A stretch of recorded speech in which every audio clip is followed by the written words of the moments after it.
दिल्ली में विधानसभा का चुनाव है और 5 फरवरी को वोटिंग होनी है, लेकिन उससे ठीक पहले आज केंद्रीय बजट पेश करते हुए वित्त मंत्री निर्मला सीतारमण ने मिडिल क्लास के लिए एक ऐसी घोषणा की कि उनकी बल्ले बल्ले तो हो ही गई। मोदी का ये मास्टर स्ट्रोक उनके विरोधियों, खासकर दिल्ली में मिडिल क्लास को लेकर मोहरे चल रहे केजरीवाल के नहले पर ये दहला है। तो पहले वित्त मंत्री की ओर से इनकम टैक्स में छूट की ये घोषणा को सुन लीजिए। I am now happy to announce that there will be no income tax payable up to income of 12 lakh rupees.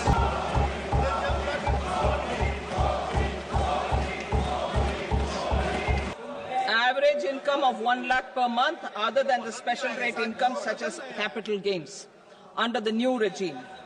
This limit will be 12.75 lakh for salaried taxpayers due to the standard deduction of 75,000.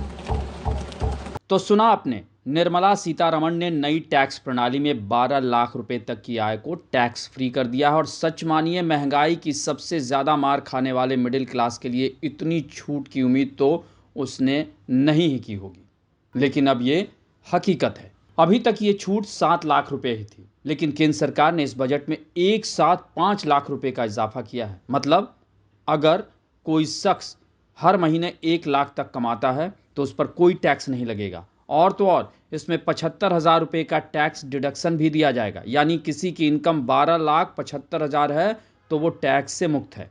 वहीं senior citizen को भी राहत दी गई है। उनके लिए अब ब्याज से होने वाली कमाई पर टैक्स छूट की सीमा 50,000 रुपये से बढ़ाकर 1 लाख रुपये कर दी गई है।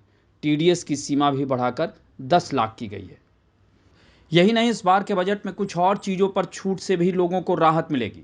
मसलन लिथियम आयन बैटरी सस्ती होगी, इससे इलेक्ट्रिक गाड़ियों और मोबाइल की बैटरी भी सस्ती होगी।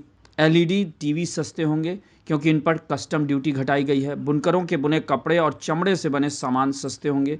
वहीं 36 जीवन रक्षक दवाओं से कस्टम ड्यूटी हटाई गई है, जिससे कैंसर की 36 दवाएं सस्ती होंगी।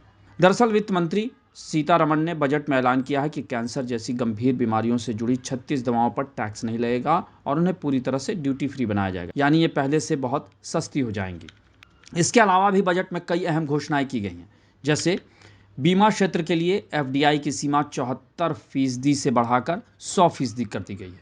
किसान क्रेडिट कार्ड की लिमिट 3 लाख से बढ़ाकर 5 लाख की गई है। MSME के लिए लोन 5 करोड़ से बढ़ाकर 10 करोड़ किया गया है। 3 सालों में सभी सरकारी अस्पतालों में डे केयर सेंटर खोले जाने का ऐलान किया गया है। वहीं वित्त मंत्री ने कहा कि अगले हफ्ते नया इनकम टैक्स भी लाएगा। जैसा कि बिहार में इस साल के आखिर में विधानसभा चुनाव होना है, तो वहां के लिए भी कुछ महत्वपूर्ण ऐलान किए गए हैं, जिसमें बिहार मखाना बोर्ड की स्थापना, खाद्य प्रसंस्करण संयंत्र स्थापित करने की घोषणा, बिहार में 3 नए ग्रीनफील्ड एयरपोर्ट बनाने का ऐलान, IIT पटना का विस्तार, पश्चिमी कोसी नहर परियोजना के लिए वित्तीय सहायता। इससे बाढ़ राहत में मदद मिलेगी। वहीं इस बजट के बाद प्रतिक्रियाओं का दौर भी जारी है। सत्ता पक्ष इसकी तारीफ कर रहा है तो विपक्ष आलोचना। प्रधानमंत्री मोदी ने इसे आम आदमी का बजट बताते हुए कहा कि ये विकसित भारत के मिशन को पूरा करेगा। वहीं विपक्षी पार्टियां बजट की आलोचना कर रही हैं। 140 करोड़ भारतीयों की आकांक्षाओं का बजट है। ये हर भारतीय के सपनों को पूरा करने वाला बजट है। वहीं विपक्षी कांग्रेस पार्टी की ओर से राहुल गांधी ने तंज कसते हुए कहा कि यह बजट गोली के घाव पर बैंडेड लगाने जैसा है। उन्होंने सोशल मीडिया प्लेटफॉर्म X पर पोस्ट किया कि गोली के घाव पर बैंडेड।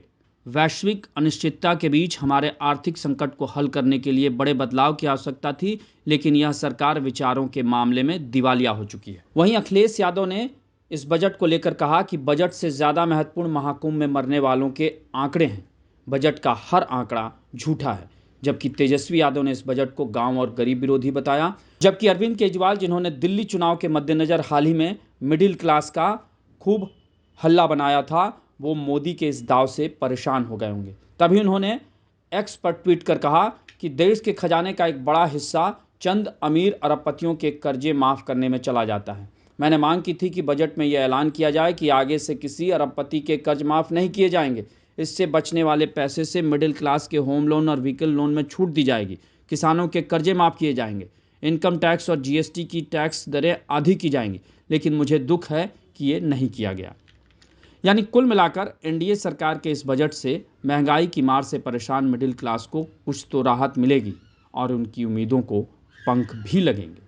आपको हमारी ये रिपोर्ट कैसी लगी उसे कमेंट बॉक्स में ज़रूर बताएं और अन्य खबरों से अपडेट रहने के लिए बने रहें हमारे साथ, क्योंकि हम हैं बुलंद भारत टीवी।